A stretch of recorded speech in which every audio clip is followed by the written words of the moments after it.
कार्यक्रम नहीं बच सकते हैं। प्रियंका गुप्ता को आमंत्रित करता हूं। उत्तर प्रदेश में कांग्रेस कमेटी की प्रवक्ता हैं। प्रियंका जी, आपका स्वागत और धन्यवाद कार्यक्रम में आने के लिए। तो मैं आपसे जानना चाहता हूं कि कांग्रेस पार्टी आज सुप्रीम कोर्ट के आए इस फैसले पर क्या ओपिनियन रखती है, और दूसरा, आपकी पार्टी से जुड़े हुए कुछ बड़े पदाधिकारी, कुछ महिलाएं, कुछ कार्यकर्ता सुप्रीम कोर्ट के बाहर प्रदर्शन करने गए। क्या आप सुप्रीम कोर्ट को या जजेस को दबाव में लेने की कांग्रेस ने कोशिश की? इस तरह का काम आप लोगों ने क्यों किया? आपको सुप्रीम कोर्ट के बाहर प्रदर्शन की क्या आवश्यकता थी? आप कहीं और भी कर सकते थे। इस देश में क्या कोर्ट के फैसले के खिलाफ हम धरना प्रदर्शन करेंगे?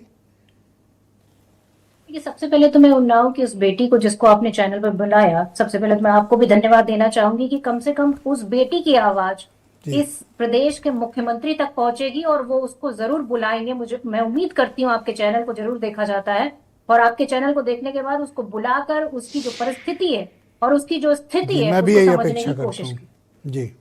और दूसरी चीज मैं कहना चाहूंगी, उस बेटी के हौसले को सलाम करती हूँ कि उस बेटी ने जिस तरीके से अपनी लड़ाई लड़ी है वो एक प्रेरणा स्रोत है इस देश की हर एक महिला के लिए, हर एक बेटी के लिए, कि अपनी लड़ाई अगर आप लड़ते हैं तो आपको जीत कहीं ना कहीं मिले।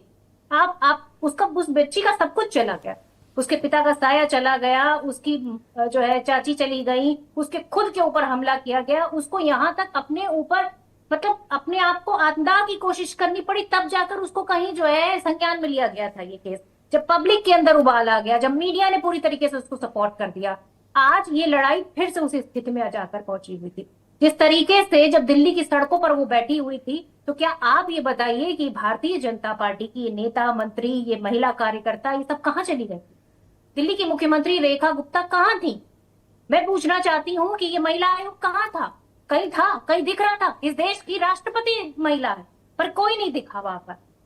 आप ये बताइए कि वहां पर एक महिला कार्य जो पर मैं आपसे जानना चाहता हूं कि इस देश में अगर कोर्ट कोई फैसला करता है, गलत है, सही है, अपेक्स कोर्ट उस पर फैसला लेगी, तो क्या कोर्ट के इस फैसलों के बाद हमको इस तरह से धरना प्रदर्शन करना चाहिए?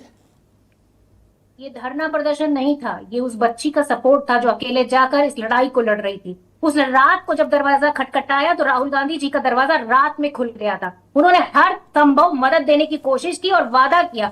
उन्होंने कहा इस बच्ची की मदद चाहे आर्थिक रूप से हो चाहे जैसे भी हो हम करेंगे। आज वो महिला पूछ रही है कि उसके पति की नौकरी चली गई, कौन आगे खड़े होकर उसकी मदद कर रहा है? आप निर्भया के केस में बताइए, क्या उसके परिवार की मदद नहीं की गई? मैं मानती हूँ उस बच्ची के साथ अन्याय हुआ, गलत हुआ, लेकिन उसका इलाज करने के लिए उसे सिंगापुर तक भेजा गया। आज जब बंगाल की घटना होती है तो सबका खून खौलता है भारतीय जनता पार्टी का, पर जब उत्तर प्रदेश की बेटी को जो है दिल्ली में जब जाती है तो यहाँ पर लोग हंसते हैं, उसका मजाक उड़ाते हैं। तो ये कहाँ पहुंच गया है समाज? क्या रेप में फर्क किया जाएगा? कि अगर जो है गुजरात में रेप होगा, बिल्किस बानो के साथ रेप होगा, तो हमें कोई लेना देना नहीं है? वास्तविकता ये है कि ये समाज पूरी तरीके से उस बेटी के साथ खड़ा हुआ, तब जाकर कहीं न्याय मिला, तब जाके कहीं संज्ञान लिया। वरना आप बताइए कि कहाँ उस बेटी को न्याय मिला था? वो लगातार साल 2 साल अपने न्याय के लिए तरसती रही, उसके पिता की हत्या कर दी गई। तो ये सारी चीजों को देखते हुए आपको लगता है कि इतना आसान है यहाँ पर स्ट्रगल करना? इतना आसान है एक महिला के लिए न्याय मान लेना? न्याय इतना मुश्किल क्यों हो गया है? इतना टफ क्यों हो गया है? आज उसके साथ लोग क्यों नहीं खड़े? आज उसके साथ महिला कहाँ है भारतीय जनता पार्टी की जो छाती पीट रही थी जो है अभी बंगाल में? प्रियंका जी प्लीज हमारे साथ बनी रहिएगा। मैं इस कार्यक्रम